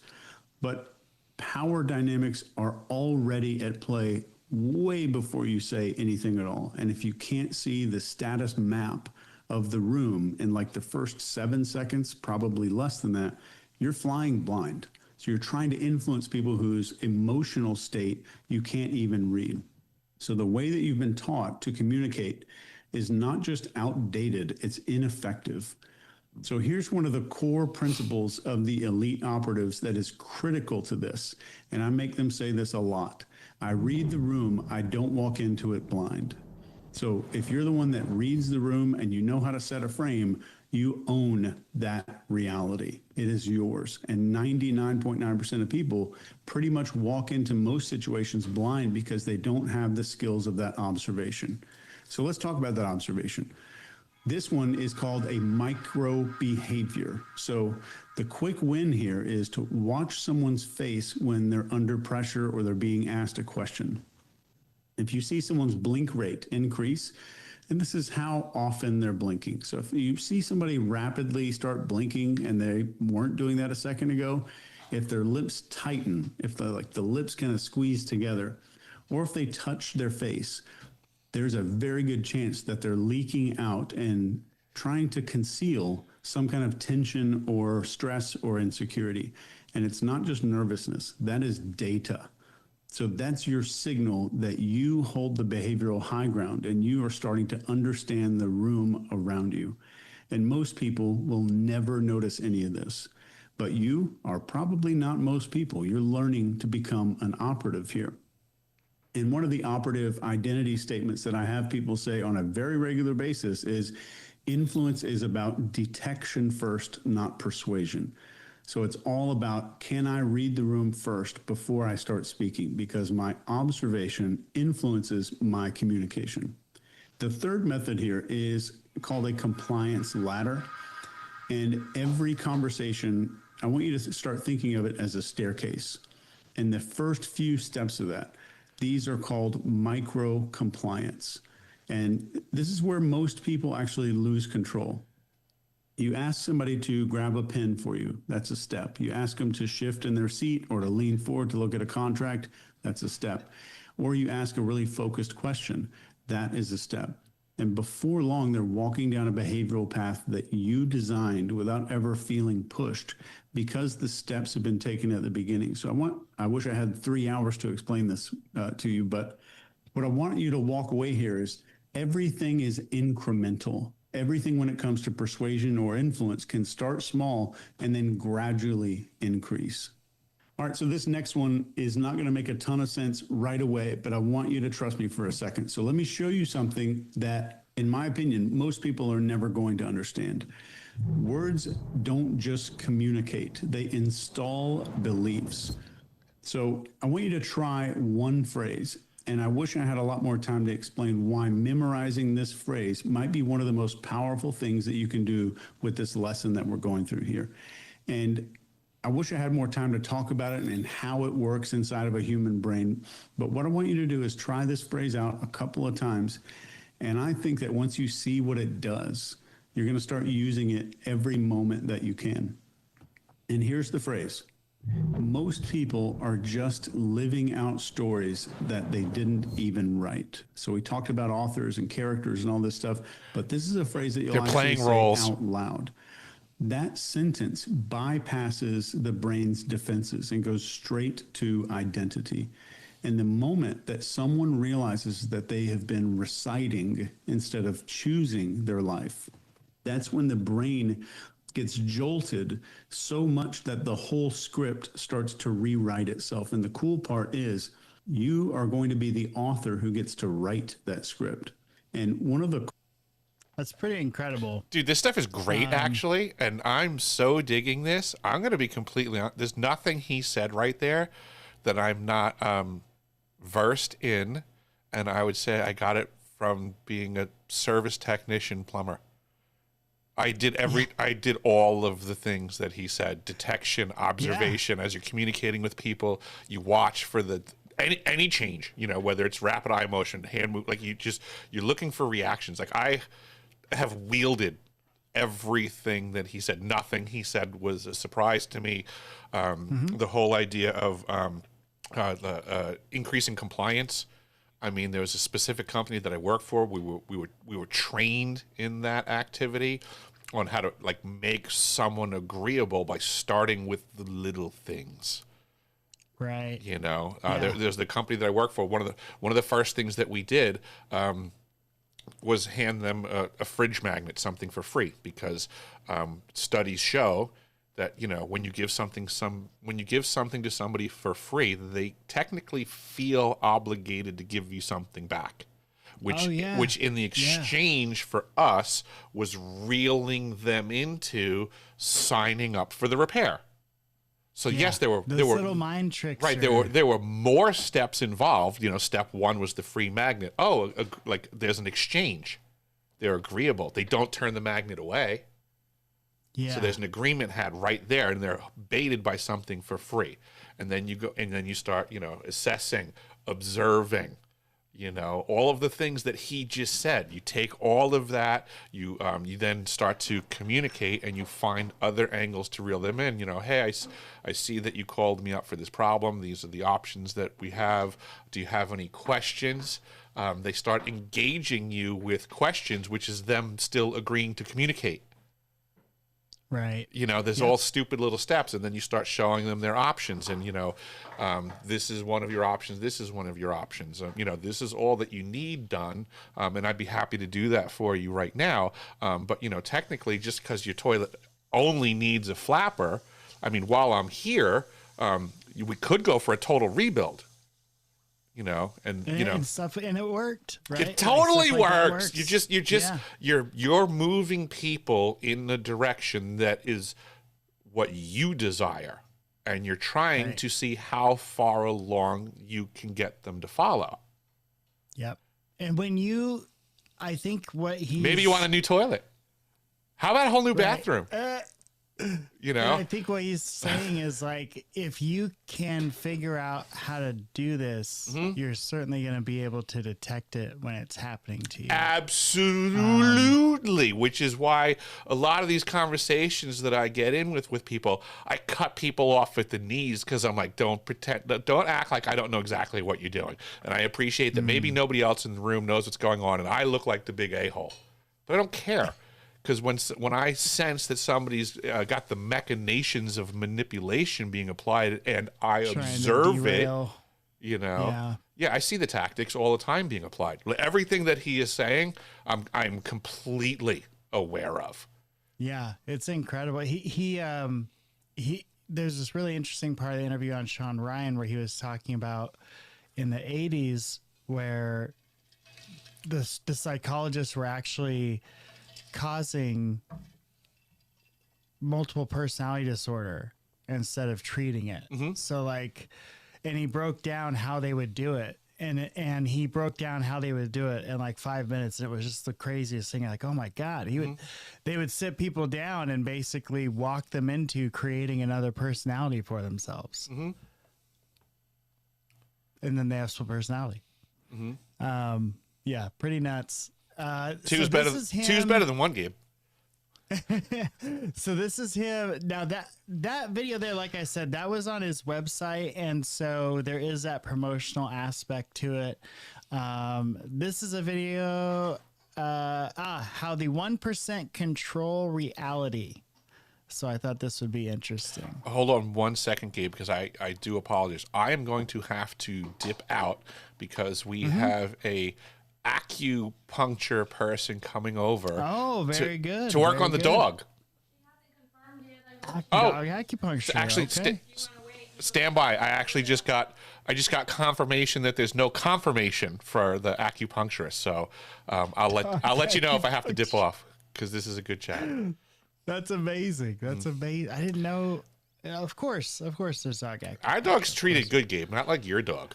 You know, we bring the acupuncturist to the house on Fridays. On Tuesdays, the dog masseuse comes, and Wednesdays we have the dog therapist. I mean, you are the dog therapist. Yeah. What is the dog chef cooking for your dog? Kibble. Kibble. Yeah. Oh my goodness. Yeah. You're like you're like a dog torturer in my book. Dog torture. How many kicks did it take to get your dog to stop barking before when you got off screen? About 8. There's another one. All right. Okay. So this is how according to Chase Hughes, how the 1% control things, and this fits right in, I think. It starts with lies.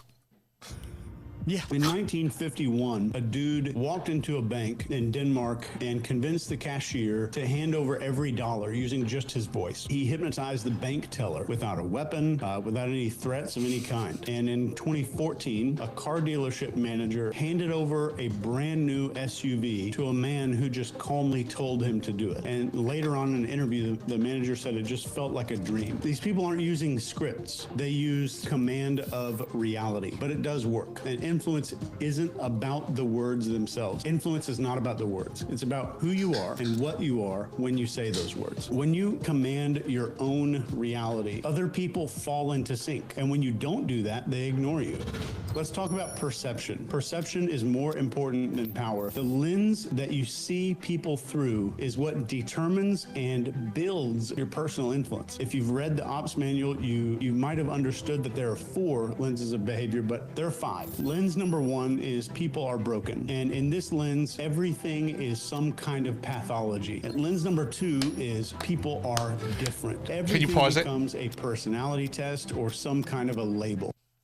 So this is like, first and foremost, like what he just said before about those people walking in, like, and just getting what they want. Okay. Yeah. Through application of intent and voice. Yeah. Okay. So straight up, Gabe, has that not been available for all of humankind always? Is that just not simply a technique? Yeah, it has. Yeah, right. So that's been available for thousands of years to the practitioners, the adepts of that skill set. I have said this ever since that I've come out. I said the information that I am presenting to the public is about technology that is a bastardized version of ancient techniques. So what they're trying to do is the people that don't have the technique are trying to accomplish the same thing through technology. That's where we're at. That's the problem with the information that I've put out there. What he then just said about the people being broken, again, back to my plumbing career. There was a time when I was an apprentice, and then I got into a truck, and I was a full-fledged mechanic, and, I'm doing work, right? And one of the other technicians that I worked with and trained under for 5 years, he would show up to job sites where it would require a second set of hands. And he was a really nice guy. So he would see me wrapping up the job, but then he would see me like double checking my work, triple checking my work, quadruple checking my work, like basically second guessing myself, right? Just trying to just make sure I don't want to leave this house until I know every single thing is perfect. But technically I'm wasting time, so to say. I'm spending too much time double and triple checking. Going back and right? checking, yeah. So he pulled me aside and he goes, listen, Eric, I see what's going on here. He goes, you don't have to be concerned. Like, he's like, I helped raise you as a, he goes, you know how to plumb. He goes, that is no longer your problem. He goes, your new mission, what you have to become skilled in, is fixing the broken people. He goes, every single house that you show up to, the people are also broken. He goes, from their perspective, they're having the worst day of their life, or they wouldn't have to call you. That's their perspective. So he goes, you have to understand that you now, yes, there's a plumbing problem when you show up to the house. He goes, but you know how to fix the plumbing. He goes, you have to learn how to fix the broken people. And that was a big shift in my mentality in how I engaged people and how I entered a room, how I had presence. I started realizing that it's advantageous for me to walk into that house with the utmost, highest level of confidence. I am here because I am. Right? I appreciate you're having the worst day ever, but you need to appreciate I'm going to alleviate that for you. Right. I'm the guy. Yeah. Here's your bad day. I am and that's the start of the exchange also, is appreciating that from my perspective, everyone that I ran into every day was broken, and I had to learn how to fix them. Yeah. It's funny. It's like, that dog whisperer, Cesar Millan guy. That's what he said. He fixes people and he rehabilitates dogs. Exactly. Exactly. He knows how to fix he knows how to rehabilitate the dog because he knows dogs, but he has to assess each individual person that's causing the problem for the dog. Yep. Exactly. Okay. Let's let him continue here. It's an ego battle. Lens 3 is people are facts. And this is good because there's a lot less emotion. You don't get pissed off about the crap people do that usually pisses you off. But in this, people are data. They're traits. And it's kind of more cold observations. Then we get to the fourth lens, and this is seeing people as reasons. So we get good at profiling behavior and understanding people's behavior. We start seeing the fuel, the wounded part of that person behind the crazy stuff that we might be seeing. And then the lens number 5 is people are reflections.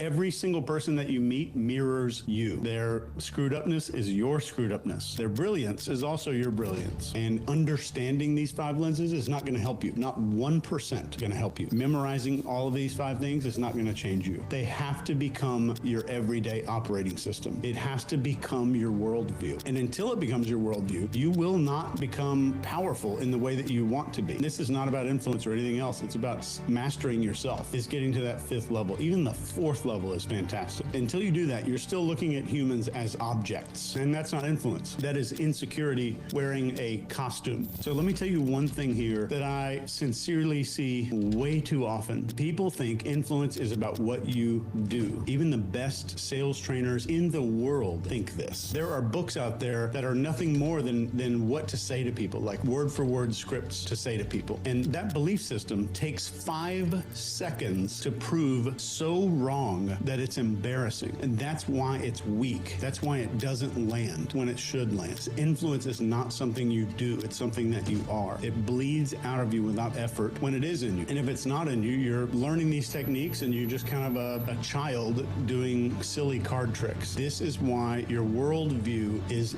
the real bottleneck. It's not your technique or your memory, and it's not your little notebook full of cool scripted lines that you wrote down. If you don't become the person, you're never going to wield the power. If I gave every salesperson in the world $1 million and then had them all collaborate and gave them another 100 million and built the best sales script in the world that's ever been built before, and then I handed that script to somebody with no control over their own reality, their own body, maybe they have social anxiety, now that script becomes the worst script in the world. And that is instant proof that words are meaningless without owning yourself. I don't believe in gimmicks, because if you knew what was truly possible, if you knew what you could do, you right now could walk into a room and do stuff like that every day. You just don't have the self-belief or the worldview to envelop that, to be able to hold that reality. If you knew how far this could go. So this is great. Yeah, because it's so true, right? Like when you hear the truth, you just know it. And it's so true on so many levels. What is it? 90% of how people interpret what we say is how we say it and not actually what we say. Absolutely. You know, it's all tonality. Delivery matters. And that just, yeah. And if you're not seeing the connection here to the PSY-OPS, let us help you. So owning, when he's talking about owning a room or whatever, what he's talking about is that confidence to be able to read the people in the room, read the situation and understand what's going on. And if you can do that, you're not going to be susceptible to the PSY-OPS. Again, back to my training as a plumber, right? This is cracking me up right now because I used all these techniques. It's so funny. Yeah, they're good techniques. I had a lot of what I call canned speeches, right? Because, you go to so many houses, it's the same problem over and over again. It's the same customer in the same broken state, the same everything. And yes, I want to empathize with the people. I would think to myself, if I was in their shoes, what would I want to hear from the guy? Right? Yes. So you'll get this, right? Like if you have this massive disaster, right? There's sewage all over your kitchen, right? You can imagine how you would be freaking out. Your wife's yelling at you. The dog's tracking crap all over the place. Like just total debacle. I'm familiar with that. I've seen it a million times, right? So I walk in the house. I know you're having the worst day ever. I walk in and go, Gabe, how's it going? What's the problem? Blah, blah, blah, blah, blah. You go, oh my God, Eric, look at this, blah, blah, blah. First thing I look around and go, oh, this is not that bad. I've seen much worse. Yeah, I'm gonna be like, well, fuck you. Well, no. It's actually very disarming because it goes to that confidence level. Oh, I see what you're saying. I'm literally telling like this is. Don't worry. It's not. Yeah, Gabe, this is not a big deal. Right. Yeah, I appreciate. That's gonna make me feel better. Then. Yeah, I appreciate. Yeah. You think this is a big, huge problem? Don't sweat it. This is not even that bad. Right. I've seen much worse. I'm not trying to be a dick. I'm just letting you know things. This is not that bad, guy. Got you covered. Yeah. I'm gonna have you fixed up. That would make you feel better. Yeah. I'm gonna have you fixed up so quick, bro. You'll be golfing by the afternoon. Yep. And you love hearing that shit, right? Right. Like if you've been on the other end of that conversation. Right. When I go to the car mechanic, I don't want to hear it's a disaster. I want to hear it's not as bad as I thought. Yep. All in the messaging, folks. All in the messaging. And meanwhile, it could be the worst case that I've ever seen. But I'm not going to walk in to your disaster and be like, oh my God, what the hell happened in here? What did you do? What the? Tell somebody else. I don't even know if I can handle this. I've never seen anything like this before in my entire life. Yeah, it doesn't bode well for the confidence exchange. Right. Yeah, you got to choose your words wisely. Assess the room. Yeah. So there's that connection. If you can assess things, you're gonna know when somebody's trying to play you. And that's the ultimate defense, right? Is knowing it's happening. And if it happens, there are different ways to respond, and we're not going to go over that today. That's going to be down the road. As I said, and you can see this is, I guess, class 1, but essentially what we wanted to cover here is what a PSYOP is, and I think we've done that. It's designed to influence what you think. It's not designed like propaganda. Are you trying to make me think what a PSYOP is, Gabe? You can use propaganda within as part of a psychological operation, but a psychological operation is someone you are targeted. That someone is actually running an operation on you to try to influence something. How you feel, what you think, or what you do about a certain situation. We talked about what to do when you realize that's happening to you, right? And the first thing was breathe, stop, pause, slow down, right? When you're feeling not afraid. Yes, when you're feeling fear, anger, urgency, you are susceptible to going right down whatever rabbit hole they want to lead you down. Check opposing viewpoints. So if you're listening to someone, you think they might be fucking with you, and they say, no matter what, don't go listen to this person. The first thing you should do is go listen to that other person. There should be no reason why you can't. Signs you're in the middle of a PSYOP.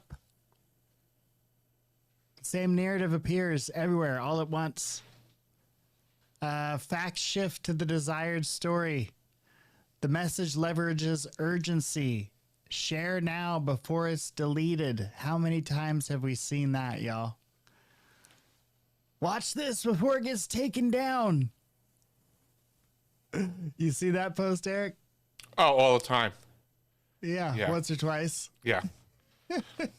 Check out this video before it's removed. The censors are coming. They're knocking on my door right now. Yep. Going to backup power. They're cutting the lines. The most common techniques you're going to see, especially on social media: emotional provocation, manufactured urgency, tribal, us versus them narratives. Oh man, that's out there, right? Shaming or isolating, flooding the zone with repeated talking points, conspiracy and anti-conspiracy messaging deployed simultaneously, and artificial consensus created by bots or influencers. The main takeaways is that a PSYOP will fail if you slow down, you check the context, you refuse emotional manipulation, and you maintain independent thinking. A calm mind is your strongest defense. Oh. That's right. Woosah.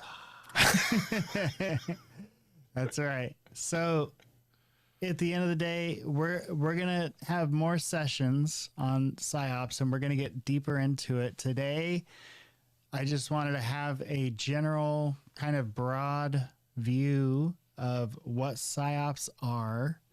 One of the people we're gonna use as a tool as we go through this is gonna be Chase Hughes, obviously.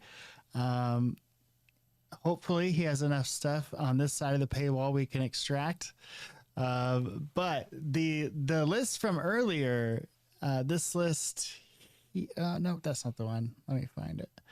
If I'm not mistaken, the video that I had sent you the link for that the Y-Files put up, I believe that they listed his 20-question questionnaire. No, did they? I believe so. I think it rates it. I think each question has a 1 to 5 scale. So it's 20 questions on a 1 to 5 scale, which gets you up to your 100 points. I believe they had that in the video. So you should be able to just pull that right out of that video, and we can utilize that to apply and ascertain a PSY-OPS score. Okay. I think he goes through and asks every single question, all 20. Does he? I believe so. Okay, I'm gonna have to watch that full video then. Yeah. And if that's the case, we can definitely just extract get it those that way. 20 questions and let's start hammering down on making some PSYOP assessments. Yeah, that'll absolutely. be grand. I agree. So again, key takeaways today, everyone. If it makes you react before you think, pause. Emotional hijack is manipulation attempt. If everyone suddenly uses the same phrase, be alert. Anonymous accounts repeating the same story equals a signal.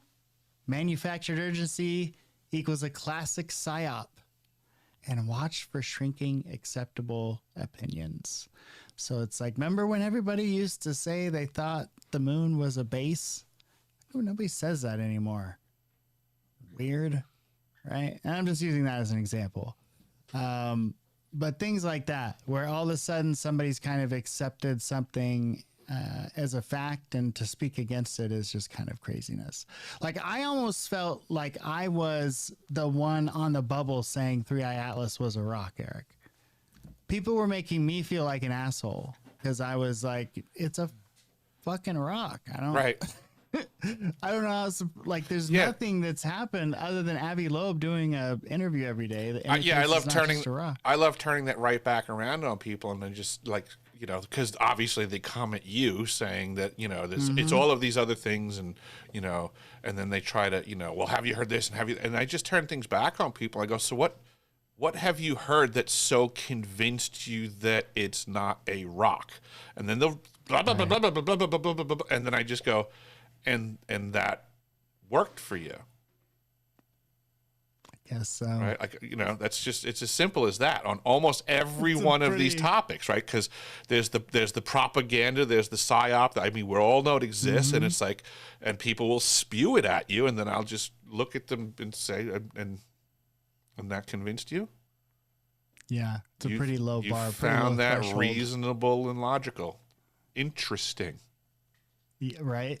Very interesting. Very interesting. Yeah. So what I was thinking we can do the next time, and this is just, I'm just kicking ideas around here, but for our first real life application, I thought we could do Jake Barber as a test study. Well, that's what the one that the Y-Files just did them. Yeah, but we're gonna bring out the text messages, the email. You got it. And again, I mean, I got red teamed by him and his crew, so I got a vested interest in watching this guy get more nails added to his coffin. I mean, and you have testimony and have had run-ins and incidences with him and his crew. Right. Yeah. So I think that would be a good way to kick us off with our first real life. Sounds good to me, real dude. life op. So we'll get I'm working game. on If that. you want to do stuff this afternoon, this evening, tomorrow, I am pretty flexible. Absolutely, yeah. Because there's a lot. There's a lot there with Barber that I think is very interesting. I think this 20 questions thing can be a lot of fun in the future. Yep. Yeah. Yep. So yeah, we're gonna get that too. Even if we have to start a GoFundMe to get through Chase's paywall. I'm telling you, it's on that Y-Files video. Yeah, I'll go through that for sure. All right, y'all. Well, hey, thank you for joining. Eric, thanks for coming in. You got it, Gabe. Always. Thank you. It's always a pleasure. Absolutely. And thanks to everybody in the audience. You know, we had a good participation here. And before we bow out, you know, once again, anybody that's listening on my side, please take a look at Gabriel Speaks. He is now a team member on Deciphering.tv platform, as well as his own YouTube page, Gabriel Speaks. He can also be found on X, Gabriel Speaks. You know, it's not his last name, so don't try to, you know, dox him or anything like that. And yes, same's true. Yep, deciphering.tv. And you can find Eric Hecker on X and at deciphering.tv. I always say deciphering.tv because when I ping you on X, I just do at deciphering and it always pulls you up. So. Totally understood. Yep, website's the full-blown deciphering.tv. Yep. And if anybody ever forgets, just write me a horrible comment and I'll remind you of what my website is. Oh, that's hilarious. Actually, I have an old one of yours down at the bottom there. You were a source for one of my old stories. So, yeah, deciphering.tv. Look at you, super prepped. High level of production. Yeah. All right. Okay, everybody. Thank you for joining us again. It's been a blast. Be careful out there. Remember, if you think you're in the middle of a psychological operation, you're in control. That's all there is to it. You are in the driver's seat, and they're going to take you as far or as short as you let them. So just keep that in mind. You can do it. You can do it. On that note, we'll see y'all next time. So long, everyone.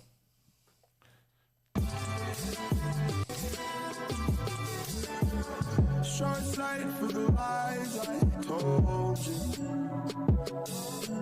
but you stood tall when the glass was empty, and you're low-key in the face of limelight.